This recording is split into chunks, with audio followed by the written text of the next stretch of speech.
Shalom les Koulam, un autre petit message. Je souhaite vous parler d'une intuition prophétique qui est dans mon esprit depuis à peu près 2 semaines maintenant, concernant ce qui est en train de se passer dans la bande de Gaza actuellement. Vous savez tous que Tsahal est rentré, que Tsahal a pour but et doit aller jusqu'au bout des choses, et ira jusqu'au bout des choses, de réduire à néant la capacité armée et politique de ce mouvement terroriste qu'on appelle le Hamas. J'ai oublié la signification du mot Hamas. Je me tourne vers mon épouse, peut-être qu'elle se souvient, mais c'est une expression très négative. Mais enfin voilà, je vous demande pardon, j'aurais dû essayer de chercher, mais j'ai pas eu le temps. Bref, pardonnez-moi.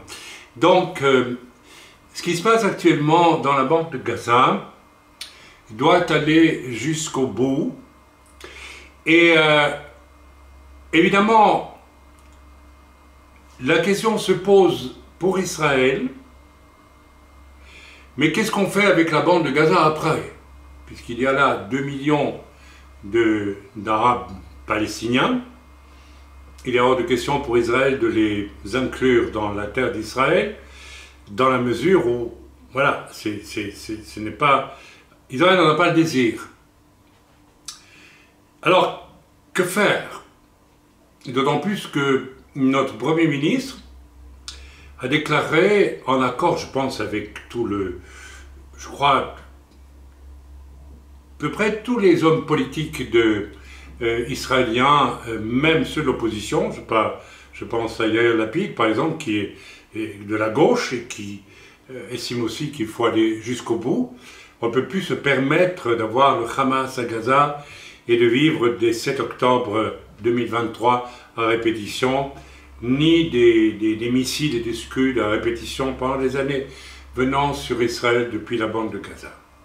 Alors là, le point de vue d'Israël actuellement est de dire nous faisons la guerre, laissez-nous la finir et après nous verrons ce que nous faisons de Gaza.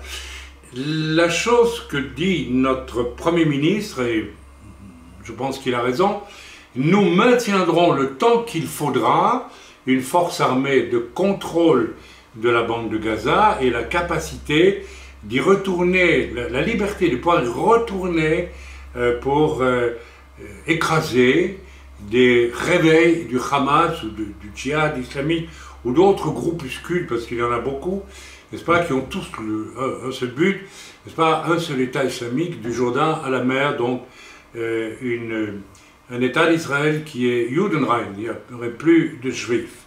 C'est leur but. C'est le but de tous les extrémistes musulmans, quels qu'ils soient, qui viennent de Turquie, qui viennent d'ailleurs, enfin bref, ou qui viennent du Yémen, ou que sais-je d'autre, etc., etc. Bien, ok. Alors, parallèlement à cela, sur disons, dans les médias européens, américains et autres, etc., on parle déjà, n'est-ce pas, de ce qu'il faudra faire. Il faut absolument rétablir, n'est-ce pas, l'autorité palestinienne à Gaza, et puis repartir dans la vision de 2 États, deux États vivant côte à côte.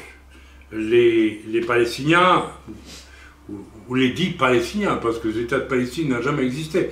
C'est même assez amusant de voir, je pense qu'à l'ONU, il y a siège un État de Palestine, alors qu'il n'y a pas d'État de Palestine. C'est une pure fiction. Mais enfin bon, il y a des univers où on vit avec des fictions qui paraissent être plus vraies que la réalité, qui n'existe même pas. Enfin bref, on n'est pas à ça près au Moyen-Orient. Bien. Ok,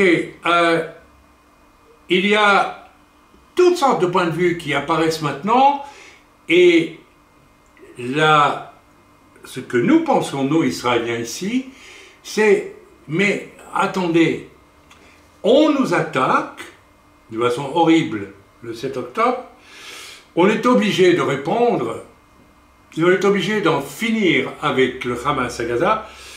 Est-ce qu'on pourrait peut-être nous demander notre avis sur que faire de Gaza après? Personne, évidemment, ne le fera, et même ne le voudra.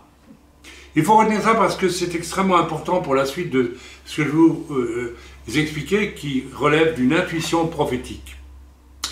Il y a, si l'on veut prendre un peu de recul, un phénomène qui peut paraître très étonnant et très étrange même, à savoir que des pays comme l'Arabie Saoudite et d'autres pays qui avaient commencé avant la guerre de Gaza à construire avec Israël une espèce d'unité économique, pas encore vraiment complètement politique, sauf le Maroc, mais pour aller dans le sens d'un ensemble moyen-oriental dont les ressorts, la justification de fond n'est pas du tout l'amour de ces pays pour Israël, ni d'Israël pour ces pays, mais l'occasion de construire un énorme champ économique et de partenariat entre ces pays arabes et Israël, de manière à faire jaillir une forteresse économique dont on peut se demander si elle n'a pas quelque chose à voir avec la femme assise, qui est assise sur quoi? Qui est assise sur les eaux, et où il est question du commerce mondial. Et il semblerait, à mon avis, que cette idée d'un pôle commercial mondial qui deviendrait presque comme un centre, parce que vous savez, la richesse des pays arabes, l'intelligence juive, tout ça mis ensemble peut constituer un... Et voilà, on se rend compte que malgré que ça allait rentrer dans Gaza, cette idée des accords d'Abraham, ce fameux accord d'Abraham, n'a pas été mise sous le boisseau par Bin Salman et d'autres protagonistes de ce ce qu'on appelle pompeusement les accords d'Abraham. Hein. On a tous compris. Mes amis, ce projet est déjà un vieux projet. Lorsqu'il a été question des accords d'Oslo, rappelez-vous, ça fait quand même pas mal de temps, il est certain que Shimon Peres et puis d'autres personnalités dont il semble qu'elles avaient tout un point commun. Alors ce n'est pas du tout du conspirationnisme, mais c'est un fait d'être toutes franc-maçonnes.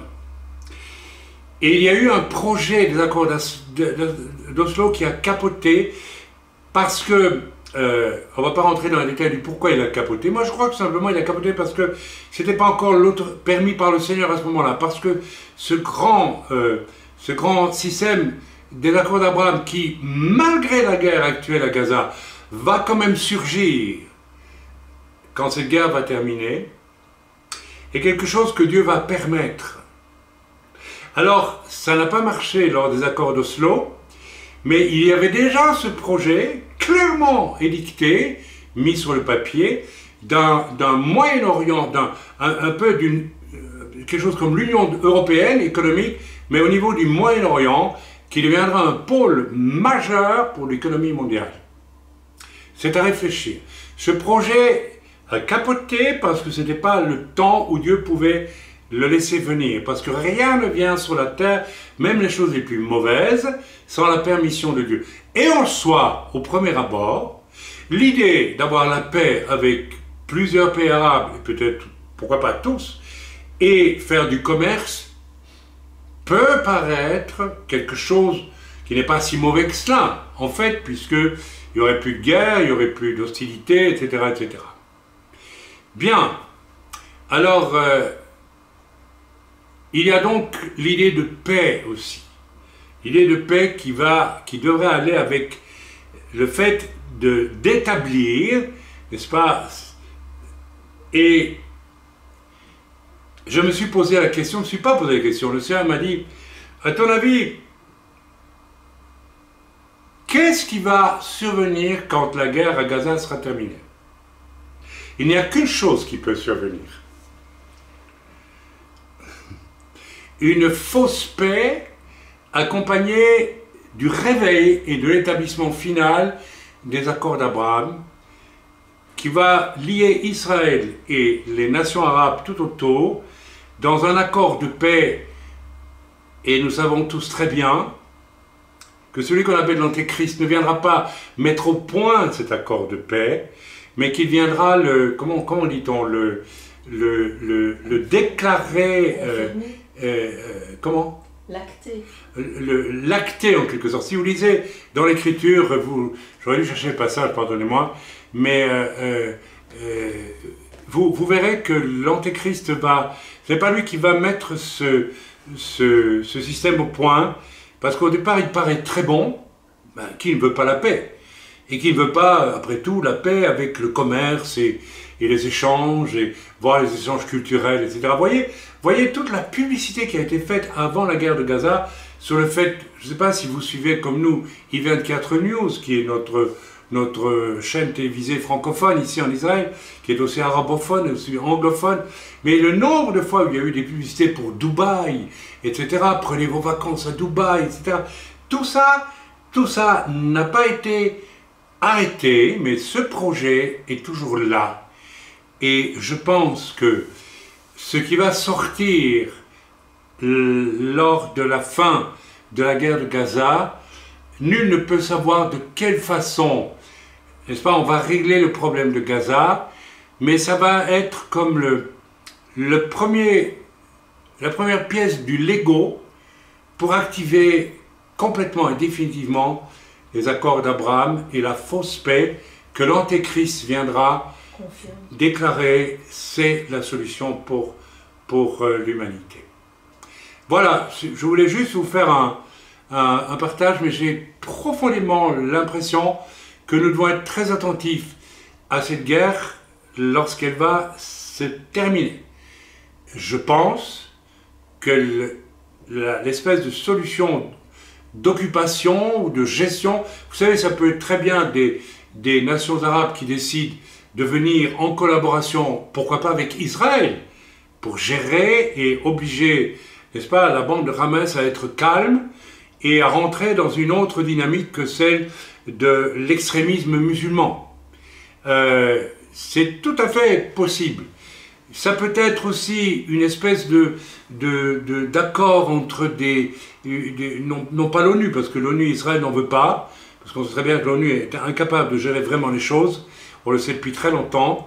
Il suffit de voir ce qui se passe à la frontière du Liban, où il devrait y avoir, protégé par l'ONU, une bande d'interposition, je crois que c'est de 10 km entre la frontière israélienne et le Liban, et puis le Hezbollah a le nez sur les grilles de la frontière israélienne. Donc l'ONU n'est pas capable, mais peut-être y aurait-il des troupes américaines, peut-être des troupes françaises, pourquoi pas israéliennes et arabes ensemble, pour, vous savez, un peu comme il y avait à Berlin, après la victoire des Alliés sur l'Allemagne. Et vous aviez des Anglais, des Américains, des Russes et des Français qui se partageaient Berlin et qui, n'est-ce pas, organisaient une nouvelle ère pour l'Allemagne, et ce qui engendrait aussi une redéfinition économique pour l'Allemagne et pour l'Europe finalement, où les États-Unis furent impliqués. Il y a quelque chose de cet ordre-là qui va surgir, à mon avis, et à quoi personne ne s'attend. Donc, ou plutôt, je crois que les forces qui veulent construire ces paix des accords d'Abraham nous laissent tous parler, discuter, que ce soit Israël, les Américains, etc., etc. Mais à un moment donné, il y a un accord qui va venir, qui va amener peut-être la paix aussi ici en Israël. Et dans la foulée de cela, on peut imaginer beaucoup de choses, la reconstruction du temple, on peut imaginer aussi, à ce moment-là, pourquoi pas, ou un peu plus tard, la guerre de Gog et Magog. Je ne vais pas m'aventurer dans Gog et Magog maintenant, Gog et Magog n'est pas en route maintenant, les éléments qui préparent Gog et Magog sont devant nos yeux, mais nous ne sommes pas encore en Gog et Magog. Ce n'est pas du tout l'objet de ce que je voulais partager. Je veux vous dire simplement d'être très attentif à ce qui va survenir et qui va surprendre tout le monde, je crois. Et parce que tout le monde a trouvé ça très bien. Quand la guerre sera finie, l'accord qui va surgir de là sera pas le grand accord définitif des accords d'Abraham et la fausse paix, mais ça sera le départ, ça sera l'espèce d'avant-projet qui, une fois accepté, va déclencher la réalisation complète de ce vieux projet qui était déjà dans le cœur de Shimon Peres, par exemple, et des accords d'Oslo, et qui a été avorté, et qui va seulement, à mon avis, apparaître au terme d'un moment de grand désespoir, de grandes difficultés pour la Terre. La guerre en Ukraine, la guerre un peu partout, l'effondrement économique, les difficultés, le prix de la vie qui augmente, enfin, etc., etc. Je ne vous apprends rien, la violence partout. Je pense que le Moyen-Orient et Jérusalem est l'endroit qui donne le ton spirituellement à tout ce qui se passe dans le monde. Et si une paix survient ici, je pense qu'il aura comme une illusion de paix qui va survenir dans le monde entier. Nous savons tous très bien que c'est une paix qui ne durera pas. Elle durera en principe 3 ans et demi, pas plus. Et l'Antéchrist va mettre le sceau à ce projet de paix. Donc ce n'est pas lui qui a concocté ce projet, mais c'est lui qui va mettre le sceau. Et tout le monde va dire, ouf, on veut la paix. Et rappelez-vous l'Écriture qui dit, ils crieront tous paix, paix, et une dévastation soudaine viendra vers eux. Mais je ne veux pas trop développer cela. Je vous demande simplement, voilà, de croire ou ne pas croire cette intuition prophétique que j'ai, que les événements après la guerre de Gaza doivent retenir toute notre attention. Et voilà, donc je pense que j'étais clair, je ne peux pas être plus clair que ça. Je ne prophétise rien, je parle d'une intuition qui est forte et qui demeure dans mon cœur. Quand les choses demeurent si longtemps et fortement dans mon cœur, eh bien, je sais que je dois les relâcher. Donc, je relâche cette chose. Dans le nom de Jésus, soyez bénis. Amen, ve Amen.